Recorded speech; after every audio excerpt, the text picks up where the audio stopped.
Hey, Coach, what did you say to the team after this win? It was another one of those nights where we didn't have to say much. We just brought it in.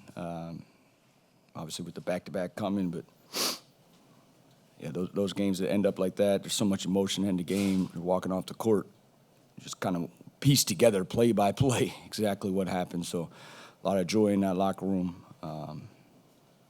Just great overall team win.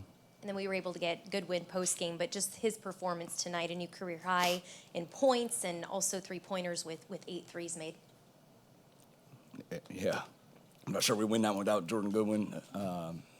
Just the ball just found him, and you know, book ends with 9 assists, but a lot of the corner threes that Goody got were because our superstar passes the basketball, and he passed it to the high quad, then swings it. So just the unselfishness of the group starts with your best player.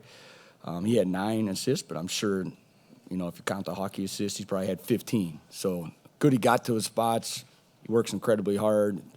So it's good to see him have a night like that.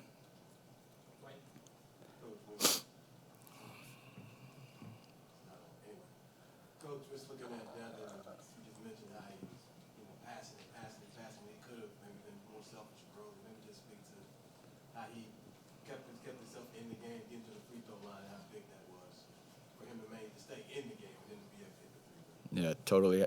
I mean, he has the greatest awareness of game management that I've ever been around. The amount of bodies he sees, the amount of contact he has to take, and to be able to continue to make the right play empowers his teammates. And when they're that aggressive on the ball, we obviously have an advantage somewhere else. So he continues to make the right play, and then at the end of the night, the ball's going to find him.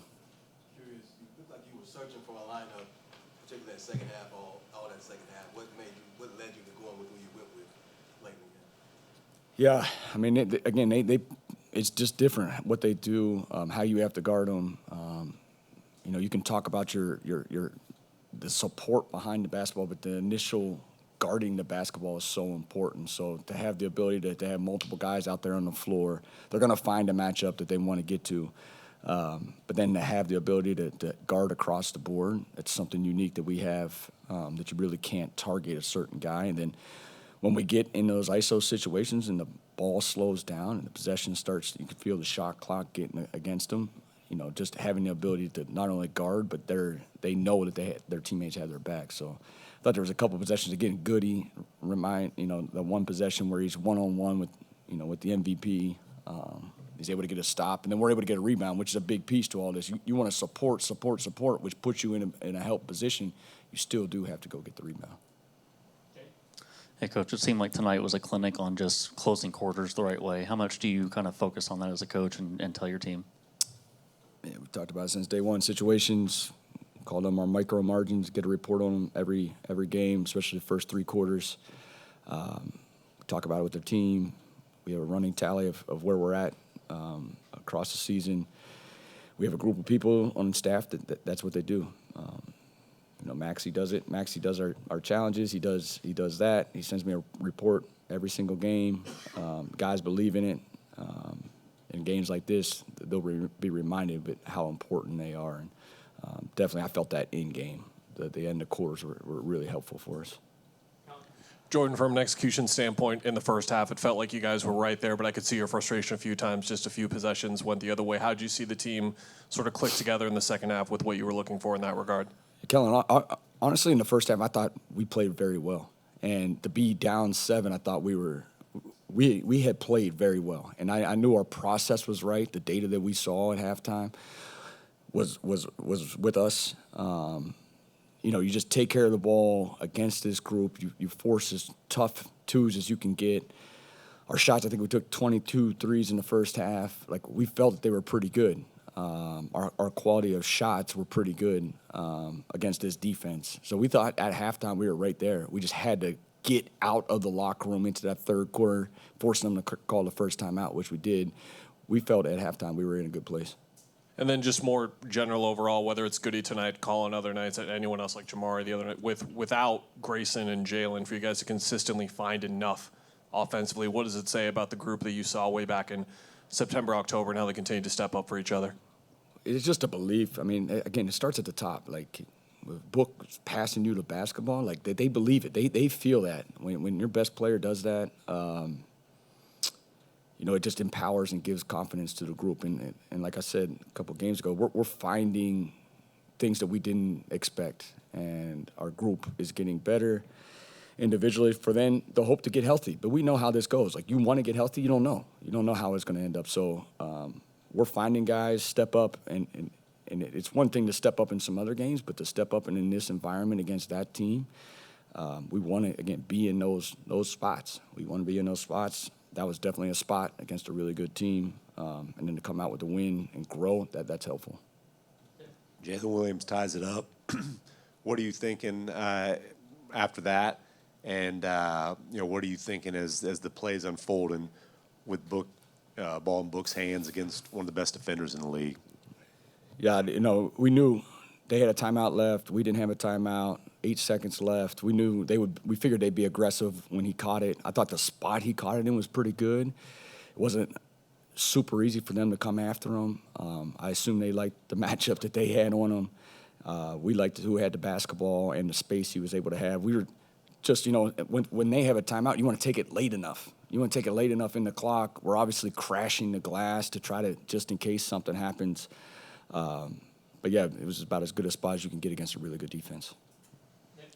Jordan, in that timeout there, is that like we've got X number of plays for this situation in a tie game, close game, final seconds? Is it feel for the moment? Is it let's just get it to our superstar and let him go? It's that.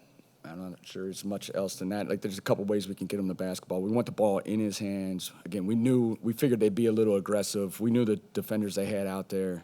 You can see kind of how they lined up, who was going to end up on them. It was just about getting the ball to him and then getting our spacing afterwards just in case they came and got him, knowing that they have a timeout and on any type of early shot and defensive rebound, they would be able to have a chance to win it at the end. So, get it to the space the best we can. We're going to crash when that ball goes up. But, it worked out. Jordan, it felt like there was more purpose to the offense in the second half. Just kind of finding matchups you wanted to attack and getting a positive result, whether it was for Devin to score, like you said, get the hockey assist.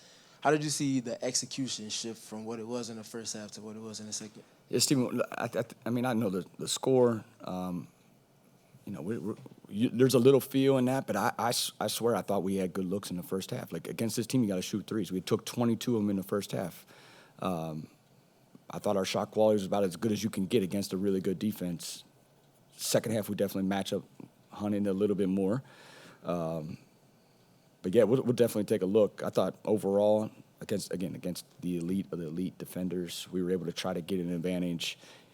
I thought a little bit like the turnovers. I think we had 6 in the second quarter. You just got to get a shot up. Try to get a shot up the best you can, because when they're stealing it from you, taking the other way, that really puts you in a bind. And they only had 2 steals. That's part of our offense. Like, are we getting to an end? There's so many illegal screens at some of those points. I'm sure that's the turnovers. But, we'll take a look. I thought overall our intent offensively was pretty good.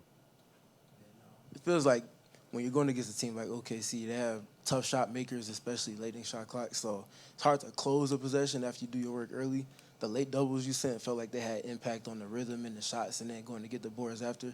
How did you see that kind of play into you all being able to chip away and get the win? Yeah, you like to think that you can coach every possession. They're where our defense is at the other end. I think our guys have tremendous feel, and they have a license to go. If you feel that you can feel some of those superstars getting to their shot, especially on that left side against these guys, if the spacing permits, yes, we'd love to send another guy. At times you can't even get there. They're still getting to their spot. So, again, it all comes back to the initial on-ball defender. We'll help and support as best we can. But without that on-ball defender, it just makes guarding these guys really tough. Jordan, how would you describe your coverage on Shai, and did you vary your gap help at all based on where he was on the floor? Tough. He's obviously one of the hardest covers. It's the personnel they have around him. It's his counters. Like, can't really send him one way. He has a counter going back the other way. You try to mix it up with guys who guarded him. So we definitely had different defenders and matchups on him. but it's going to be 5 defenders against him the best we can. And again, it comes back to that guy on the basketball. We talked about where he likes to get to specifically, but when they're cutting and then he's driving that gap behind him, it's not always the same spot. It's obviously a lot of times in the middle of the floor, but it's hard to really pinpoint and push him to a certain area because once you get into his body, he's able to counter or obviously get to the free throw line most nights. So it's tough, but it all starts with that guy on the basketball.